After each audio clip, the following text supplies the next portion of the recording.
ஆண்டவராகிய இயேசு கிறிஸ்துவின் தூய நாமம் மகிமைப்படுவதாக. மத்தேயு எழுதிய சுவிசேஷம் 14ஆம் அதிகாரத்திலுள்ள வசனங்களுக்கான விளக்க உரையை பல்வேறு தலைப்புகளில் நாம் இப்பொழுது சிந்திக்க இருக்கிறோம். திருமுழுக்கு யோவான் கொல்லப்படுதல். அக்காலத்தில் குறுநில மன்னன் ஏரோது இயேசுவை பற்றிய செய்தியை கேள்வியுற்றான். அவன் தன் ஊழியரிடம், இவர் திருமுழுக்கு யோவானே, இறந்தோரிடமிருந்து உயிர் தெழுந்திருக்கிறார். இதனால்தான் இவ்வல்ல செயல்களை இவர் செய்கிறார் என்று கூறினான். ஏரோது தன் சகோதரனான பிலிப்புவின் மனைவியாகிய ஏரோதியாவின் பொருட்டு யோவானை பிடித்து கட்டி சிறையில் அடைத்திருந்தான். ஏனெனில் யோவான் அவனிடம், நீர் அவளை வைத்திருப்பது முறை என்று சொல்லி வந்தார். ஏரோது அவரை கொலை செய்ய விரும்பினான். ஆயினும் மக்கள் அவரை ஓர் இறை வாக்கினர் என கருதியதால் அவர்களுக்கு அஞ்சினான். ஏரோதுவின் பிறந்த நாளில் ஏரோதியாவின் மகள் அவையினர் நடுவில் நடனம் ஆடி ஏரோதுவை அகமகிழ செய்தாள். அதனால் அவள் எதை கேட்டாலும் அளிப்பதாக அவன் ஆணையிட்டு வாக்கு கொடுத்தான். அவள் தன் தாய் சொல்லிக் கொடுத்தபடியே திருமுழுக்கு யோவானின் தலையை ஒரு தட்டில் வைத்து, இங்கேயே எனக்கு கொடும் என்று கேட்டாள். இதை கேட்ட அரசன் வருந்தினான். ஆனாலும் தான் விருந்தினர் முன் ஆணையிட்டதால் அதை அவளுக்கு கொடுக்க கட்டளையிட்டான். ஆள் அனுப்பி சிறையில் இருந்த யோவானின் தலையை வெட்டச் செய்தான். அவருடைய தலையை ஒரு தட்டில் வைத்து கொண்டு வர செய்து அதை சிறுமியிடம் கொடுத்தான். அவளும் அதை தன் தாயிடம் கொண்டு சென்றாள். யோவானுடைய சீடர் வந்து அவருடைய உடலை எடுத்துச் சென்று அடக்கம் செய்தனர்.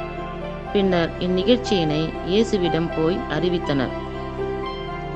5000 பேருக்கு உணவு அளித்தல். இதை கேள்வியுற்ற இயேசு அங்கிருந்து புறப்பட்டு படகில் ஏறி பாலை நிலத்திலுள்ள தனிமையான ஓர் இடத்திற்கு சென்றார். இதை கேள்விப்பட்ட திரளான மக்கள் ஊர்களிலிருந்து கால்நடையாக அவரை பின்தொடர்ந்தார்கள். இயேசு அங்கு சென்றபோது பெருந்திரளான மக்களைக் கண்டு அவர்கள் மீது பரிவு கொண்டார். அவர்களிடையே உடல் நலமிற்றோர் இருந்தோரை குணமாக்கினார். மாலையான போது சீடர் அவரிடம் வந்து, இவ்விடம் பாலை நிலம் ஆயிற்றே, நேரமும் ஆகிவிட்டது. ஊர்களுக்கு சென்று தேவையான உணவு வாங்கி கொள்ள மக்கள் கூட்டத்தை அனுப்பிவிடும் என்றனர். இயேசு அவர்களிடம், அவர்கள் செல்ல வேண்டியதில்லை, நீங்களே அவர்களுக்கு உணவு கொடுங்கள் என்றார். ஆனால் அவர்கள் அவரை பார்த்து, எங்களிடம் இங்கே 5 அப்பங்களும் 2 மீன்களும் தவிர வேறு எதுவும் இல்லை என்றார்கள். அவர், அவற்றை என்னிடம் இங்கே கொண்டு வாருங்கள் என்றார். மக்களை புல்தரையில் அமருமாறு ஆணையிட்டார். அவர் அந்த 5 அப்பங்களையும் 2 மீன்களையும் எடுத்து வானத்தை அண்ணாந்து பார்த்து கடவுளை போற்றி அப்பங்களை பிட்டு சீடர்களிடம் கொடுத்தார். சீடர்களும் மக்களுக்கு கொடுத்தார்கள். அனைவரும் வயிறார உண்டனர். எஞ்சிய துண்டுகளை 12 கூடைகள் நிறைய எடுத்தனர். பெண்களும் சிறு பிள்ளைகளும் நீங்களாக உணவு உண்ட ஆண்களின் தொகை ஏறத்தாழ 5000. கடல் மீது நடத்தல்.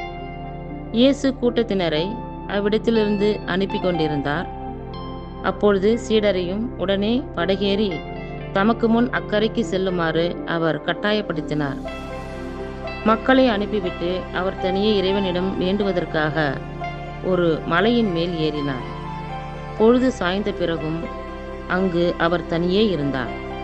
அதற்குள் படகு கரையிலிருந்து நெடுந்தொலைவு சென்றுவிட்டது. மேலும் எதிர்காற்று அடித்து கொண்டிருந்ததால் அலைகளால் படகு அலைக்கழிக்கப்பட்டது. இரவின் 4ஆம் காவல் வேளையில் இயேசு அவர்களை நோக்கி கடல் மீது நடந்து வந்தார்.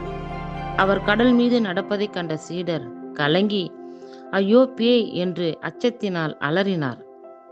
உடனே இயேசு அவர்களிடம் பேசினார். துணிவோடு இருங்கள், நான் தான், அஞ்சாதீர்கள் என்றார். பேதுரு அவருக்கு மறுமொழியாக, ஆண்டவரே, நீர்தாம் என்றால் நானும் கடல் மீது நடந்து உம்மிடம் வர ஆணையிடும் என்றார். அவர் வா என்றார். பேதுருவும் படகிலிருந்து இறங்கி இயேசுவை நோக்கி கடல் மீது நடந்து சென்றார்.